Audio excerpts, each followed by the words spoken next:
CBSE revaluation దానికి వసూలు చేసే ఫీజు అంశంలో కేంద్ర ప్రభుత్వంపై కాంగ్రెస్ అగ్రనేత రాహుల్ గాంధీ తీవ్ర స్థాయిలో విమర్శలు చేశారు.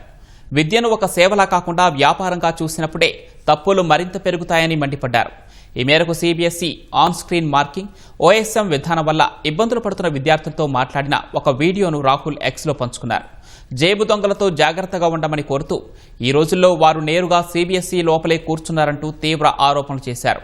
ఒక విద్యార్థి తన సమాధాన పత్రం సరిగ్గా మూల్యాంకనం జరిగిందో లేదో నిర్ధారించుకోవడానికే దాదాపు 2,000 వరకు చెల్లించాల్సి వస్తుందని ఆవేదన వ్యక్తం చేశారు.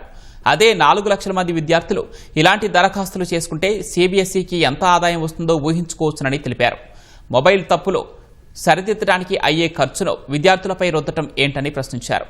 తప్పు సిబిఎస్ఈది అయితే శిక్ష విద్యార్థికి, లాభం మాత్రం ప్రభుత్వానికి అని రాహుల్ దుయ్యబట్టారు.